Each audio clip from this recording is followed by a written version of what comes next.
Oke, selamat pagi guys. Ketemu lagi sama Miliarder Boy. Jadi hari ini kita akan membahas kenapa kita sulit untuk kaya. Ketemu lagi kan sama gua. Nah, kita akan membahas gimana caranya. Kenapa kita tuh sulit untuk jadi orang kaya? Nah, pertanyaan yang selalu ada di pikiran kita. Nah, selanjutnya, tapi sebelum itu, gua saranin ke lu, kalau lu misalnya mau lebih banyak mempelajari tentang Miliarder Boy itu apa sih, lu bisa aja follow di IG-nya gua, di Miliarder Boy, atau di YouTube channelnya gua juga. Nah, di situ nanti gue jelaskan investasi apa dan apa yang grup kita kerjakan. Namanya yang gue sebut Miliarder Boy Club.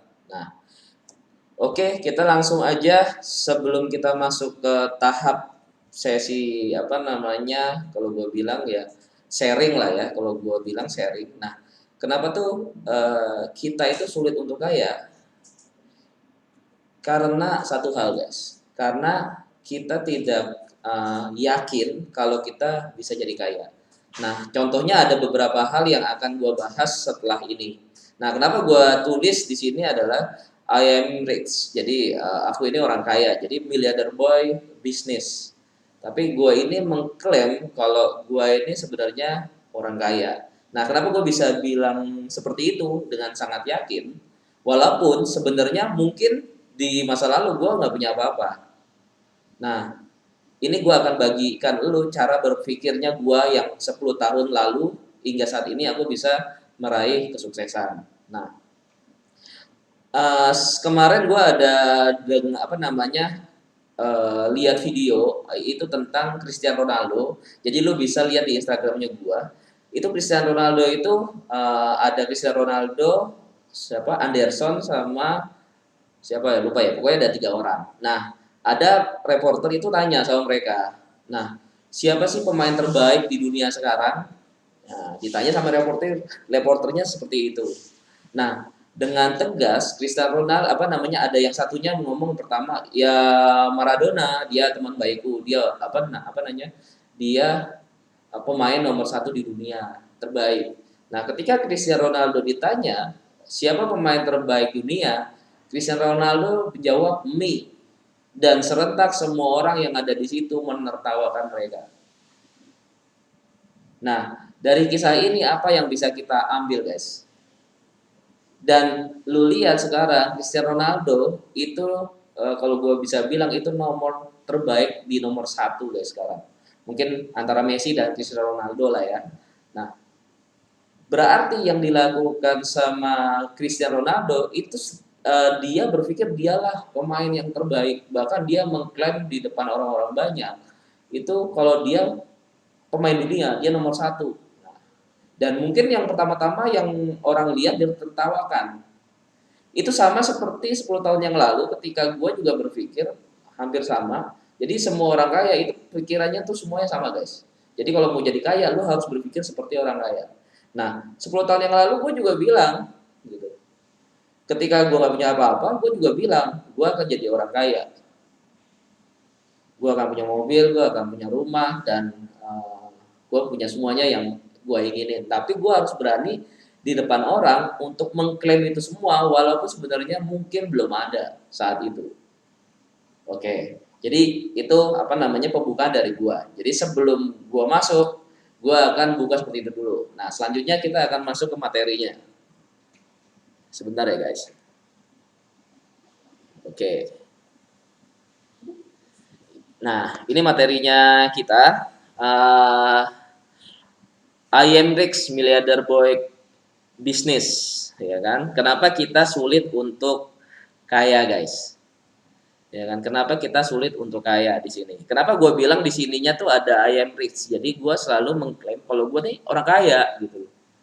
Lah mungkin orang di sekeliling kita itu menertawakan kita atau ini apaan sih, GG banget. Nah, itu yang banyak orang kesalahan. Orang tuh belum pengen kaya tapi dia malu untuk jadi kaya gitu ya. Jadi dia nggak pede. Nanti ditertawain orang gimana? Nanti kalau misalnya orang lain bilang gimana tentang gua GJ apa segala macam lebay.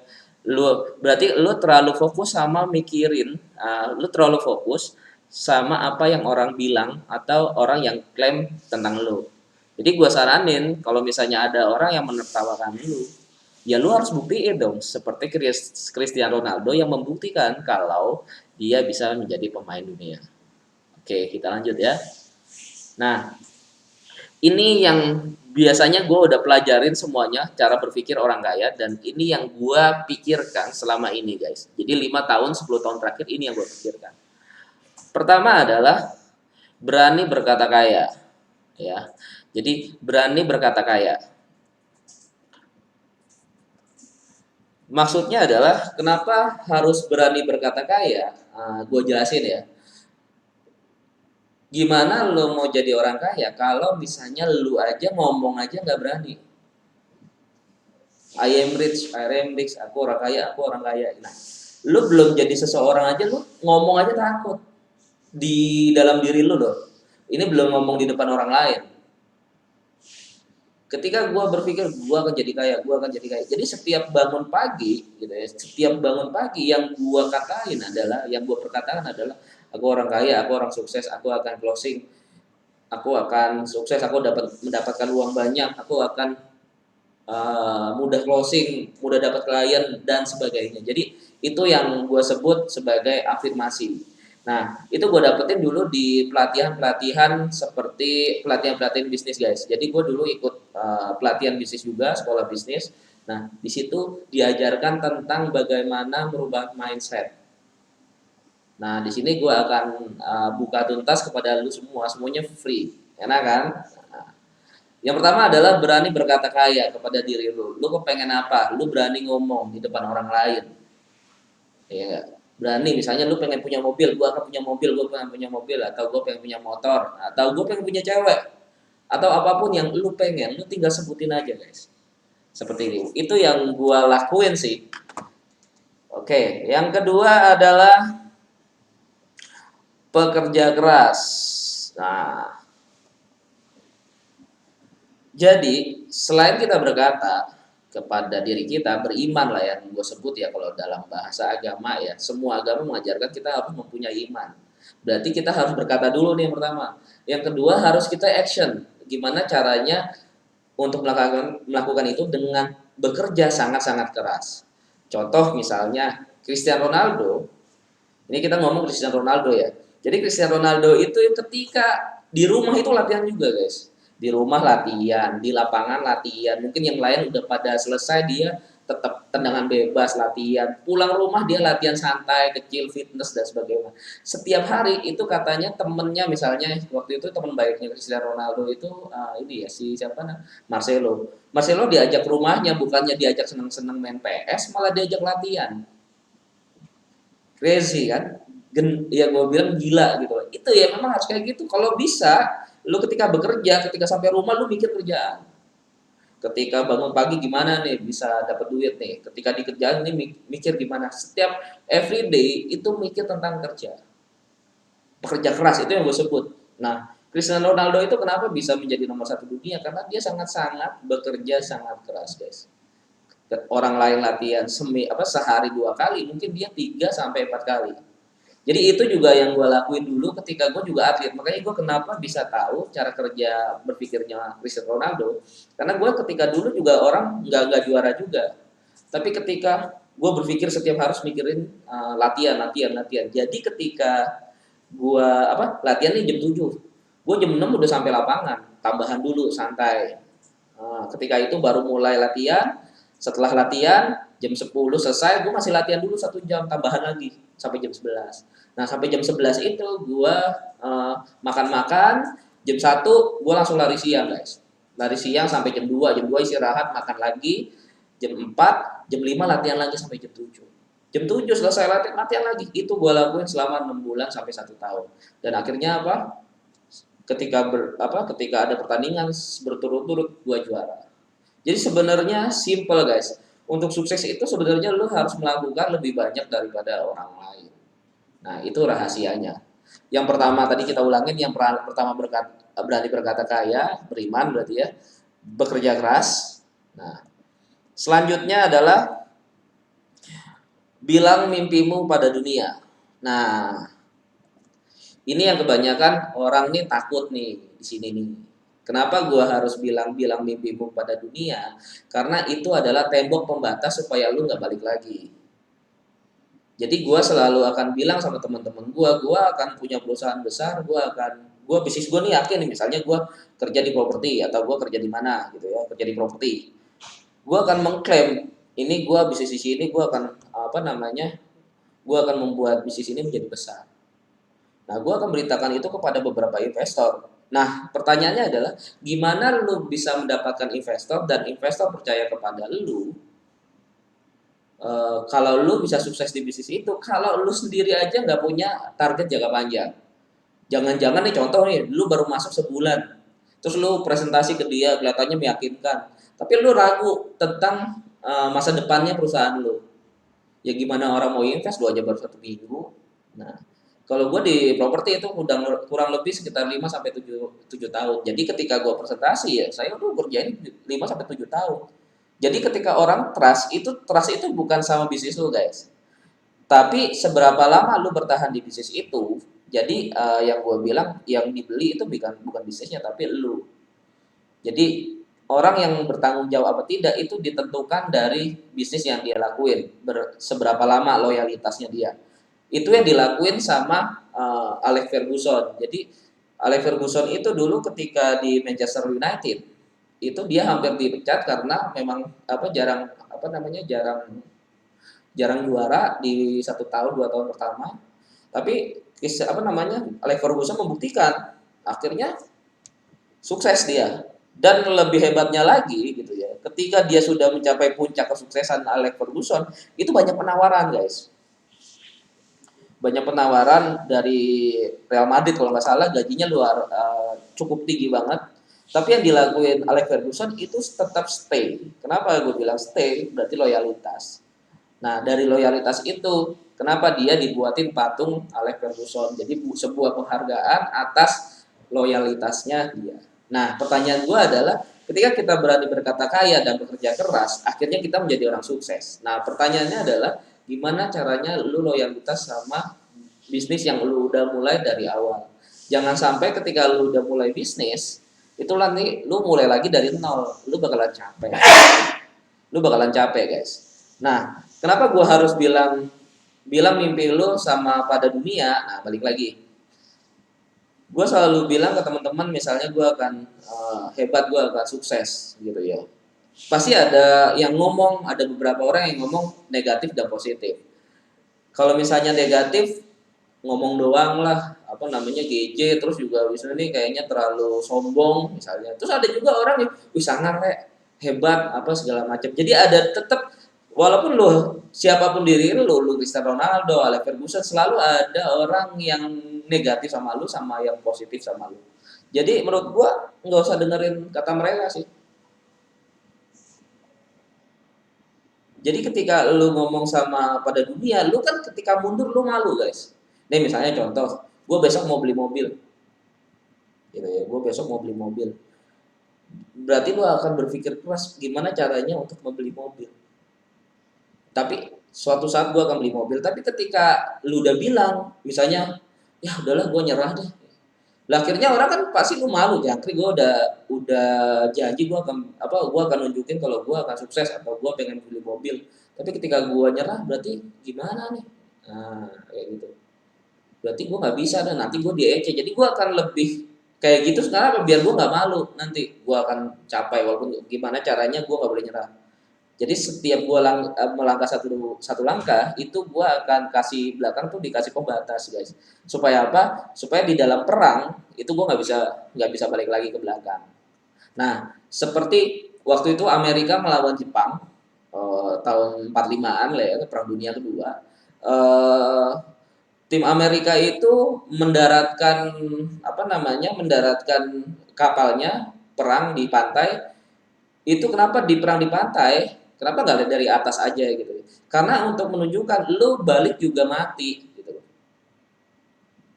Misalnya lu udah sampai di pantai nih, lu pilih apa? Pilih maju, mati atau mundur tetap mati, guys. Ya udah maju aja. Jadi pemimpinnya ngomong, kenapa ditaruh di tepi pantai? Pasti mati. Nah, sekarang pertanyaannya adalah lu mati terhormat atau mati karena pengen ngecut. Nah, kayak gitu. Nah, di bisnis juga sama. Ketika lu mengalami bisnis itu nggak semudah itu. Jadi, ketika lu mengalami gagal, ketika lu mengalami kerugian, akhirnya investor marah-marah sama lu. Pertanyaannya adalah ada dua. Lu kabur dari masalah atau lu hadapin.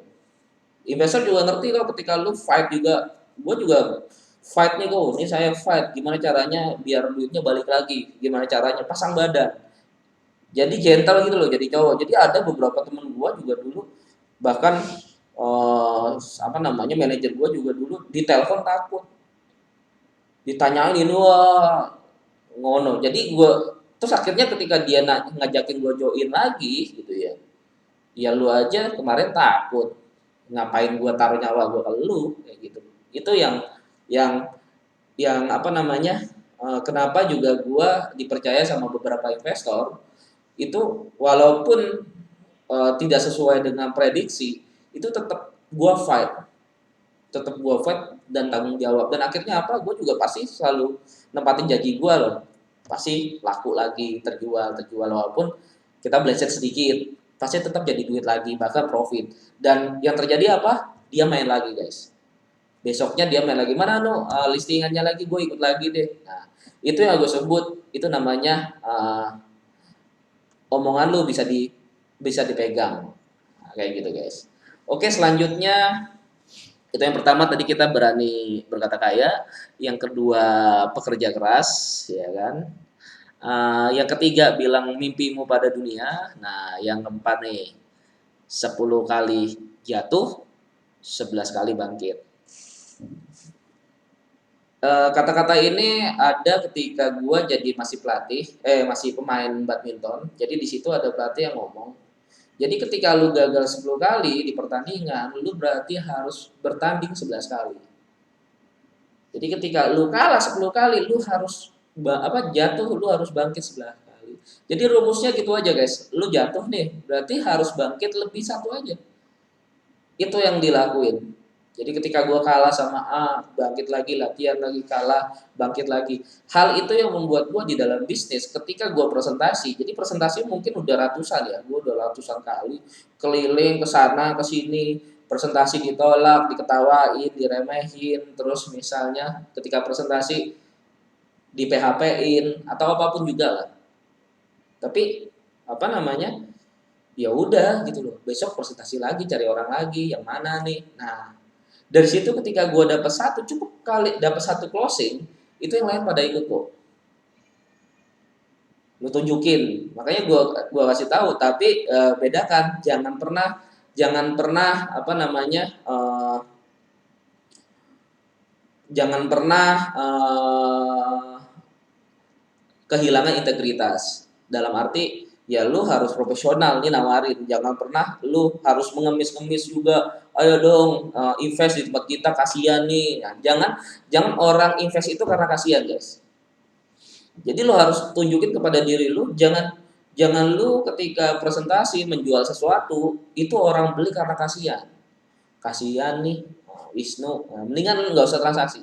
Jadi itu harga dirinya guys. Jadi gua saran sama lu, selain lu punya apa namanya iman, terus bekerja keras, terus juga berani mau bilang mimpi lu, yang terakhir itu jangan pernah kehilangan integritas.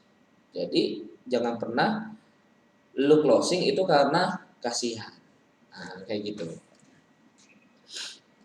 Paham ya? Nah, selanjutnya adalah ketika gua melakukan banyak hal terus akhirnya berprestasi, akhirnya gua menemukan orang-orang yang hebat-hebat, guys. Jadi di sini, jadi di lingkungan gua semakin lama itu semakin hebat-hebat. Jadi di mana lingkaran lu berada, di situ menentukan siapa diri lu. Selanjutnya lu akan terus naik. Nah, di sini juga ada namanya Milliarder Boy Club, di mana komunitas pengusaha-pengusaha ya khususnya di Jakarta, ya kan. Ini berkumpul untuk berinvestasi dan mempercayakan kepada perusahaan kita untuk berinvestasi properti di Jawa Timur. Contohnya misalnya kita juga punya proyek di area Gresik yang nilainya mungkin 50 M, kurang lebih sekitar 100 miliaran ke atas. Nah, itu semua itu kita lakuin dan terus menerus. Karena kenapa? Dan kenapa percaya? Karena investor percaya ke kita itu karena kita mempunyai integritas dan tanggung jawab yang tinggi. Nah, ini yang gue lakuin. Jadi selama ini yang gue lakuin, guys. Pekerjaan apa sih? Misalnya grup kita ngerjain apa aja. Jadi selain kita proyek juga, selain proyek juga ada retail bisnisnya banyak sebenarnya. Namanya Evo Group. Nah, di sini ini namanya Bisnis Miliarder Bloy Club. Jadi perkumpulan komunitas miliarder di Indonesia. Gua kumpulin jadi satu. Di situ berinvestasinya kayak gini, guys. Jadi kita menargetkan di modal di Januari, contoh ya, di Januari kita transaksikan itu kurang lebih yang nilainya 30% aja, 30 sampai 50%. Yang asetnya di bawah harga pasar. Pokoknya harus beli murah karena uang kita cash. Karena uang kita cash. Kenapa bisa beli 30%? Karena uang kita cash dan negosiasinya memang skillnya skillful, guys. Jadi orang profesional yang bernegosiasi. Nah, nggak sembarangan orang. Jadi ada tim sendiri. Selain gua, itu ada tim yang namanya tim negosiasi, di mana dia sangat pintar dan cerdas untuk membuat orang melepas harganya dengan harga sangat-sangat murah. Nah, kita targetkan 3 bulan kemudian di April itu minimal profit dalam 3 bulan kita targetkan sebesar 20%. Itu setiap proyek. Gimana caranya? Setiap 3 bulan 20%, 3 bulan 20%, muternya kayak gitu. Nah, setiap target itu selalu ada bisa 50-50 ya, bisa sesuai dengan planning atau di luar planning. Jadi, gue bisa dibagikan jadi 3. Plan A, plan B, sama plan C. Nah, di plan A ini, yang ini guys, yang April, ini plan A 3 bulan 20%. Nah, kalau misalnya plan A-nya gagal, kita targetkan di bulan Juni, di bulan ke-6, itu harus profit sekitar 20-40%. Itu harus profit. Karena kan tahunnya naik terus nih, bulannya kan mengejar waktu. Ini pokoknya harus profit segini. Ini plan B. Tapi kalau misalnya plan B juga belum tercapai, nah jika plan A dan B gagal, kita berpikir keras gimana di plan C mendapatkan hasil profit 60% bersih. Nah, supaya apa? Supaya uangnya kita dari segini jadi segini. Nah, ini yang gue sebut namanya manajemen profit. Nah, manajemen profit itu apa sih? Sebenarnya lu harus memiliki manajemen keuangan dan manajemen profit. Tapi gue nggak bahas di konten saat ini. Jadi yang gue bahas adalah tentang pelajaran yang tadi ya. Gimana? Kenapa tuh orang sulit kaya? Karena dia nggak tahu bisnis dan atau dia pengen mulai bisnis tapi dia tidak tahu bagaimana manajemen keuangan dan manajemen profit. Jadi di sini gue akan ajarin lo semua. Oke, kita next lagi. Nah, ini abis ini gue kasih tahu lo gimana. Ini yang selalu kita lakukan. Jadi real estate business no risk. Jadi gimana caranya membuat bisnis properti itu tanpa resiko. Nah, di sini guys, gue kasih tahu nih. Nah, ini bisnis gimana caranya membuat bisnis itu tanpa resiko. Nah, kebanyakan nih orang ngomong gini. Oke, gue akan kasih tahu. Banyak itu marketing di luar sana itu ngomong high risk high return. Jadi resikonya besar ya profitnya juga besar. Nah, bisa nggak lu berpikir gimana caranya profitnya besar tapi resikonya kecil? Bahkan nggak ada. Nah, jangan percaya sama marketing di luar sana yang bilang profit besar pasti resikonya besar. Bisa kok ditekan resikonya. Itu yang dilakuin sama Warren Buffett. Jadi Warren Buffett kenapa bisa kaya? Itu pasti dia nggak memakai profitnya terbesar tapi resikonya terkecil. Karena dia sudah tahu nih penilaiannya, ini nilainya berapa, nih nilainya berapa. Dia semuanya hitung, benar-benar dihitung. Dan bisnis itu kita hitung adalah angka. Nah, di sini kita akan gua ajarin ke lu semua ya. Ini harus lu catat guys, karena ini paling penting nih. Di semua konten ini yang paling penting. Nah, yang pertama ini misalkan kita punya proyek itu 10M ya. Proyek 10M. Pasti otomatis modal kita yang maksimal kita keluarkan itu harus 3M guys. Gimana caranya membeli aset 10M itu belinya 3M? Gimana caranya? Ada konten sebelumnya, bukan di sini. Kita dapat 3M. Berarti target kita yang gue bilang tadi, itu profitnya plus 20%, itu 4,8. Profitnya modal plus profit, kita targetan di plan A, itu 4,8. Balik modal plus cuannya. Ini target 3-6 bulan lah ya. Nah, selanjutnya setahun kita harus targetkan menjadi plus kurang lebih sekitar 2 kali lipatnya berarti. Sekitar harus kita targetkan itu sorry. Ini yang ini guys. Nah, yang ini 4,8 ini kita targetkan dalam waktu 3 bulan itu kan 20%. Berarti kan 20%-nya dari 3M itu kan kurang lebih 4,8 ya, coba. 3. Oh, ini plus 60%, ini setahun guys. Sorry, setahun. Ini 60%. Nih, gimana caranya dalam waktu setahun dari modal 3M itu menjadi plus 60%, berarti 60%-nya dari 3M itu 1,8 ya. Berarti 3M plus 60% 4,8. Ini target kita setahun. Jadi siapin mental lu itu dalam waktu setahun, guys. Profitnya harus di antara 20% sampai 60%. Itu masih masuk akal. Nah, di sini, guys. Nah, gimana seandainya dalam waktu setahun itu kita nggak ada profit nih contohnya. Biasanya kita masukin lagi ke bank, guys. Nah, masukin lagi ke bank. Dari sini targetnya nggak bisa nih di tahun kedua. Wah, gimana caranya biar duitnya muter nih? Gue saranin. Kalau gue sih biasanya teman-teman gue ketika dalam waktu setahun nggak bisa dapat profit, ya namanya kan planning gagal lah ya. Kita plan A, plan C, plan A, B, C gagal semua. Kita yang terakhir adalah kita masukin lagi asetnya ke dalam bank. Nah, biasanya bank itu kan cair 75% nih guys. Jadi dari modal 10M, cairnya 75%, berarti kan 7,5M. Berarti lu balik modal 2 kali lipat. Udah untung 3,5M nih guys. Nanti cicilin per bulannya. Apa namanya? Jangkanya paling panjang, kalau bisa 20 tahun, 20 tahun. Nanti cicilin. Apa namanya? Cicilin tiap bulannya. Supaya apa? Dipanjangin cicilannya supaya per bulannya murah guys. Nah, kalau per bulannya murah kan enak. Jangan deket-deket, nanti susah per bulannya. Dipanjangin banget supaya bulanannya kecil. Nah, gimana nanti lama dong lunasinya? Gampang guys, bisa kok.